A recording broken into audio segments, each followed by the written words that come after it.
हर खबर पर होगी आपकी पकड़। डाउनलोड कीजिए एबीपी लाइव ऐप।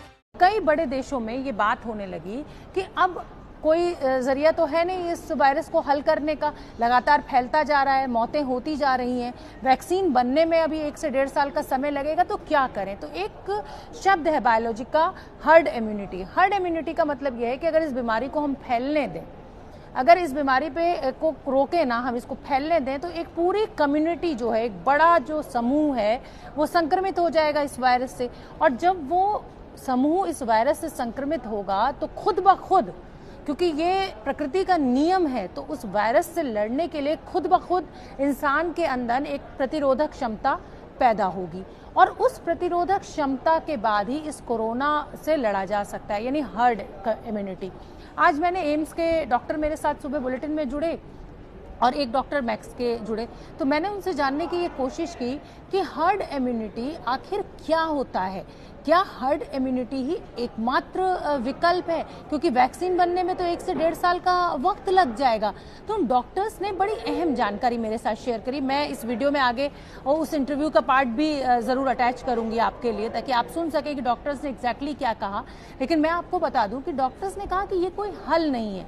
अगर 130 करोड़ के देश में हम 60% लोगों को ये संक्रमण हो जाता है, जैसा कि इस जो ये हर्ड इम्यूनिटी है, इसके थ्योरी में ये कहा जाता है कि लगभग 60% लोग अगर हम इस संक्रमण को फैलने दें तो संक्रमित हो सकते हैं। तो 60% का मतलब हो गया 70 से 80 करोड़ लोग संक्रमित हो गए। तो सवाल ये भी तो उठता है कि भाई अगर 70 से 80 करोड़ लोग संक्रमित हो गए इस वायरस से, तो आप अस्पताल कहाँ से लाइएगा, इलाज कैसे करिएगा।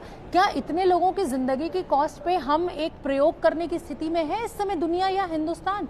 हर्ड इम्यूनिटी कि पहले हम एक समूह में फैल जाने दें, उसके बाद हम इस चीज का इंतजार करें कि अपने आप अंदर से जो प्रतिरोधक क्षमता है वो बढ़ गई होगी मरीज की, और अब वो वायरस से लड़ने के लिए कम्युनिटी पूरी तैयार हो गई है। तो डॉक्टर्स का यही कहना था कि देखिए ये कोई उपचार नहीं है। पहली बात, हर्ड इम्यूनिटी बढ़ाने के चक्कर में कहीं ऐसा ना हो कि लाखों करोड़ों लोगों की मौत हो जाए और सवाल वहीं का वहीं रह जाए। तो इस समय साइंस इतनी डेवलप कर चुकी है कि हम इस स्थिति में नहीं है कि हम हर्ड इम्यूनिटी जैसे चीज़ों के ऊपर विश्वास करें और इस दिशा में अपने कदम को आगे बढ़ाएं। उन्होंने एक उदाहरण भी दिया, उन्होंने इंग्लैंड का, यूके का उदाहरण दिया। उन्होंने कहा कि यूके ने यही सोचते हुए कि हर्ड इम्यूनिटी डेवलप हो जाएगी, फैलेगा और अपने आप वो प्रतिरोधक क्षमता जो है वो शरीर अपने आप पैदा करेगा, क्योंकि भाई कम्युनिटी कोई खत्म तो हो नहीं सकती। जो पिछली इतनी बड़ी बड़ी बीमारियां हुई हैं उसमें ये देखने को मिला है, तो इसको हो जाएगा। लेकिन आप समझिए इस गलती की कितनी बड़ी कीमत यूके को अदा करनी पड़ी। मामले इतना ज्यादा तेजी से फैल गए कि फाइनली उनको भी फिर वही सोशल डिस्टेंसिंग का फंडा और लॉकडाउन के फंडे पे आना पड़ा। तो अब मैं आपका ज्यादा समय नहीं लूंगी, मैं वो डॉक्टर्स का इंटरव्यू इसके साथ अटैच करूंगी कि डॉक्टर्स ने हर्ड इम्यूनिटी को लेकर क्या कहा है। क्या ये एकमात्र विकल्प है हमारे पास, क्योंकि वैक्सीन बनने में किसी भी बीमारी की 1 से 1.5 साल का समय लगता है। तो अब आप ये इंटरव्यू देखिए।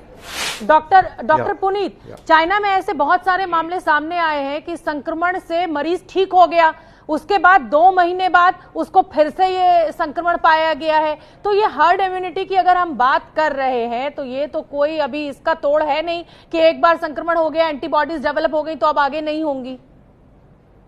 जी बिल्कुल, आपने सही कहा। देखिए जैसे अभी डॉक्टर साहब भी समझा रहे थे, हर्ड इम्यूनिटी का प्रिंसिपल क्या है।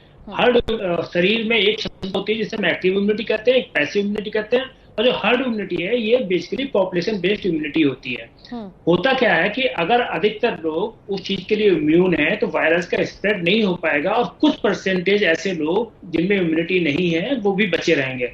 और ये अलग अलग बीमारी के लिए अलग अलग परसेंटेज ऑफ पॉपुलेशन चाहिए होता है। जैसे करीब कहते हैं मीजल्स में 94% पॉपुलेशन अगर आपकी वैक्सीनेटेड है तो होगी, पोलियो के लिए करीब 80% था।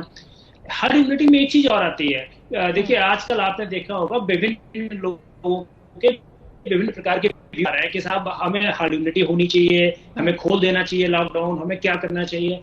लेकिन हर्ड इम्यूनिटी का एक बहुत बड़ा प्रिंसिपल जो सामने आता है वो ये कहता है कि हर्ड इम्यूनिटी में 2 चीजें देखी जाती हैं। एक, जो इसका दूसरा कोई रिजर्वायर नहीं हो, कहीं और से इन्फेक्शन नहीं हो रहा, और दूसरी जो इंपॉर्टेंट चीज है वो इसमें लॉन्ग लास्टिंग इम्यूनिटी होनी चाहिए। अभी तक जो नोवल कोरोना वायरस है, इसके रोज रोज नए नए चीजें हमें आयाम मालूम चल रहे हैं।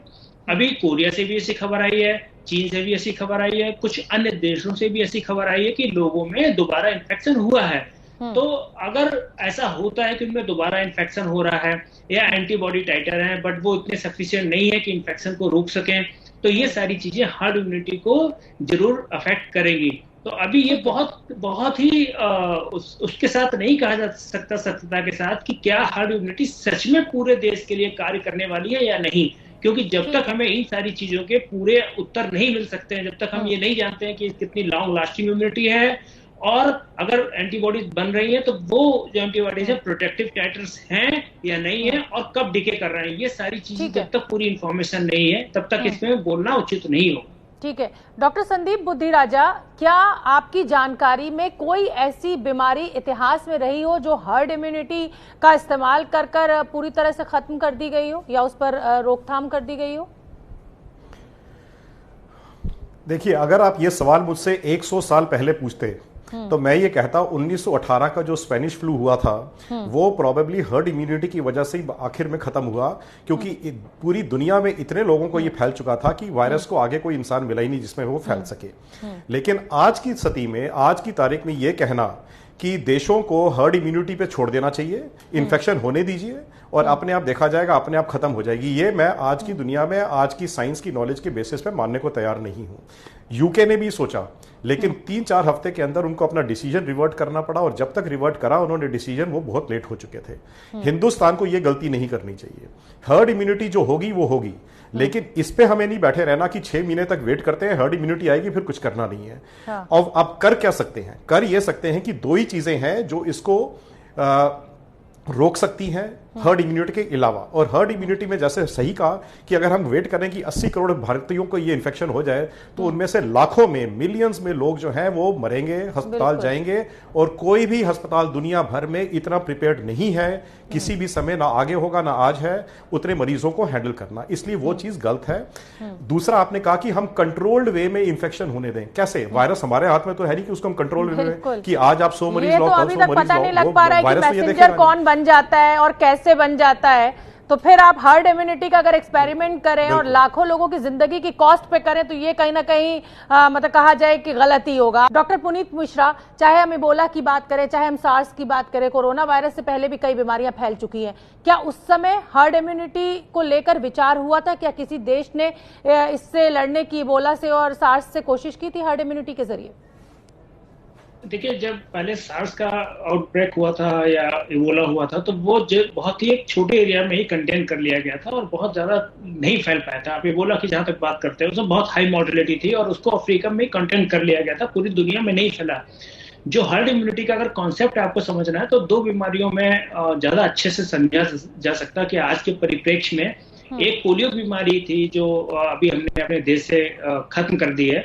दूसरा परिप्रेक्ष्य है इसके मीजल्स के बारे में, इसमें हम ज्यादा अच्छी तरीके से समझ सकते हैं। तो मैंने बताया कि जैसे पोलियो के बारे में जब हम चर्चा कर रहे थे तो ये था कि अगर करीब 80% से 85% अगर हमारी पॉपुलेशन है और उसको हमने वैक्सीनेट कर दिया तो इसको हम काम कर पाने में शायद सक्षम होंगे और अल्टीमेटली हमने इसे कंट्री से खत्म किया।